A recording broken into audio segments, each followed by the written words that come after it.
বছরে একটাই ধান, কৃষক ভাইয়েরা ধান কাটতেছে। আর দেখছেন এই লোকটা একবারে গরিব, টাকা পয়সা কিচ্ছু নাই, অনেক গরিব লোকটা। আমি সামনে যাইতেছি, থাকেন আপনারা আমার সাথে। দেখছেন মাশাআল্লাহ, আলিঙ্গির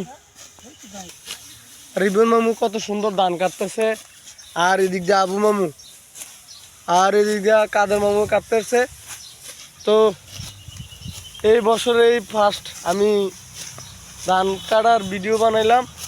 তো তাদের জন্য দোয়া করবেন যাতে আল্লাহ তাআলা ওনাদেরকে ভালো রাখে, সুস্থ রাখে। আর এই কৃষক ভাইয়েরা আছে বিদায় আমরা ফসল করতে পারি। তো সবাই কৃষকদের জন্য দোয়া করবেন। আর দেখেন এই যে আপনার আজকে আজকে মামু এটা ঘুরেটা কাটছো,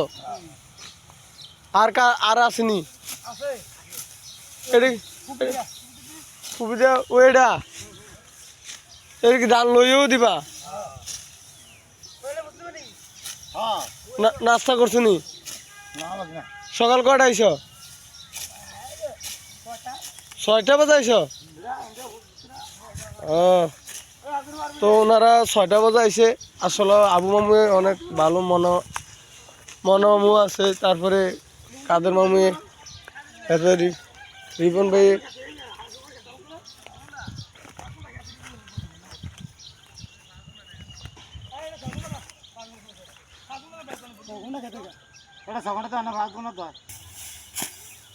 দুলাল ভাই ভালো আছেন? দুলাল ভাই, এই ধান কাটা আপনি কোথা থেকে শিখছেন?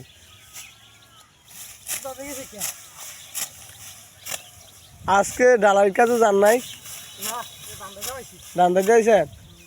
নাস্তা করছেন নি সকালে? আর ঘামাই গেছে গা, এত রোদ না। তো যাই হোক, এই ভাইদের জন্য দোয়া করবেন, কারণ এই ভাইয়েরা অনেক পরিশ্রম করে। এই যে এখানে মামু আছে, আবার ভাইও আছে। এই যে খালি ভাই একজন।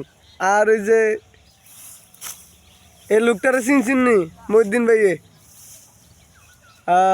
মহিউদ্দিন ভাই, আর তুমি লাগো নাই কাজে? তুমি ক্ষেতের মালিক, মাশাআল্লাহ।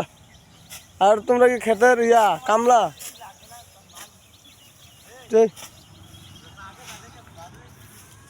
তো আজকে এইমাত্র এই ক্ষেতটা শেষ করছে দাইয়া। এখন আবু মামু তারা এইটার মধ্যে দাইব। 15 মিনিট লাগছে, মাশাআল্লাহ 15 মিনিটে শেষ করছে। আমার এই জীবনের ফার্স্ট। আপনারা যারা, এটা কয় গুন্ডা? 30 শতক, 30 শতক ক্ষেত 15 মিনিটে যদি কেউ দাইতে পারেন, অবশ্যই আমার এই কমেন্ট বক্সে জানিয়ে যাবেন। সবাই ভালো থাকবেন, সুস্থ থাকবেন।